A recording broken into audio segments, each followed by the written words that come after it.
वाढदिवसाला आमच्या सगळ्यांच्या वतीनं काळीजभर शुभेच्छा देतो. खूप सुंदर आयोजन केलं आहे. जसं जाता जाता नारू म्हणाला तीच गोष्ट प्रकर्षाने मला इथं जाणवते. वातावरण कवी संमेलन मोकळं करत असतं, ते मोकळं करूया. आणि अचानक आपले अहंकार खूप वाढलेत आहे. का वाढले मला माहीत नाही. फारच आपण सगळेच म्हणजे सगळ्या प्रवासामध्ये आपण जेव्हा जायचो, प्रवास करायचो, तर प्रत्येक गाडीवर लिहिलेलं असायचं, सबर कर बंदे ये भी दिन निकल जाएंगे, एक दिन हंसने वालों के चेहरे उतर जाएंगे, उजाले अपनी यादों के हमारे साथ रहने दो, न जाने किस गली में जिंदगी की शाम हो जाए.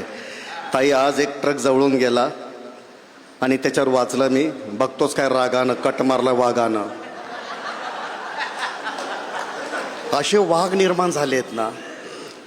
अशा स्नेहसंमेलनामधून ताईच्या वाढदिवसाच्या निमित्ताने पुन्हा पुन्हा ही संमेलनं झाली ना, तर हा सगळा डोक्यातला कचरा कमी होऊन जाईल. आपल्या जुन्या गाठोड्यातून काढलेला हा चुरगळलेला सदरा नाही आहे. जुन्या गाठोड्यातून काढलेला हा चुरगळलेला सदरा नाही आहे, चेहरा आहे माझा. जुन्या गाठोड्यातून काढलेला हा चुरगळलेला सदरा नाही आहे, चेहरा आहे माझा. नात्यांची स्त्री उलटी फिरत गेली आणि गुढ्या वाढत गेल्या. नात्यांची स्त्री उलटी फिरत गेली आणि गुढ्या वाढत गेल्या. सगळ्यांना विनंती करतो, नात्यांची स्त्री सरळ फिरूया, सगळ्या गुढ्या कमी करूया.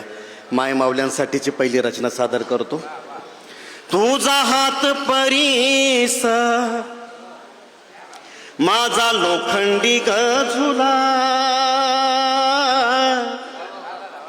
तुझा हात परीस माझा लोखंडी गझुला, हात परीस लागता झुला सोन्याचा झाला, झुला सोन्याचा झाला, झुला सोन्याचा झाला, झुला सोन्याचा झाला.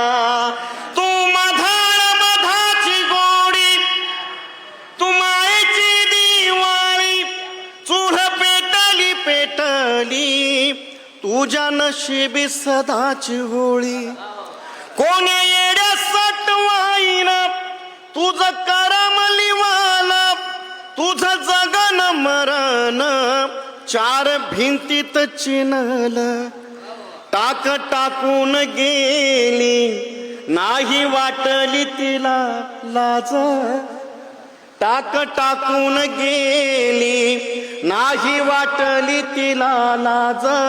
घरादाराचं सार सार तुझ्या डोईवरी ओझ, सटवाईला विचारीन जाब काय दुश्मनी होती, दिली साऱ्यांना आझादी, माय गुलामीत होती. खूप सोसले तू आई, मिळो मला नवी वाट, खूप सोसले तू आई, मिळो मला नवी वाट. व्हावी तुझ्याच नावान नव्या युगाची पहाट, व्हावी तुझ्याच नावान नव्या युगाची पहाट. तुझ्या कपाळीचा डाग माझ्या घामान पुसावा, नव्या युगाचा दिवस तुझ्या मर्जीनं उगावा, तुझ्या मर्जीनं उगावा, तुझ्या मर्जीनं उगावा. आणि ताईकडे बघितल्यावर माझ्या लक्षात आलं, बीडच्या आई महोत्सवामध्ये गोपीनाथ दादा अर्धा तास थांबले होते आणि मला म्हणायचे तू कविता म्हणतो की नाही बेटा, की जाऊ मी. मी सांगायचो दादा 5 मिनिटं थांबा ना. असं अर्धा तास थांबवलं. तर अरुण तेव्हा BEd करत होता. अरुण तेव्हा लहान होता, म्हणजे अजूनही लहानच आहे तो. पण ती कविता झाली ताई. तर बीडमध्ये तरुण पोरांनी शर्ट फाडले होते. हा, माझं म्हणणं असं नाही की तुम्ही फाडाल, कपडे नवीन फाडू नका. पण ती कविता जी गोपीनाथ दादाने खूप ऐकली, जवळ घेतलं होतं, मला खूप छातीशी लावलं होतं आणि म्हटले परत परत ये, परत परत भेट प्रशांत.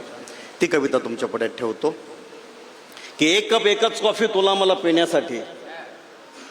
तुला काय वाटतं की आपल्यालाच प्रेम कविता येते? हां, वय झालं तरी खूप प्रेम केलंय आपण.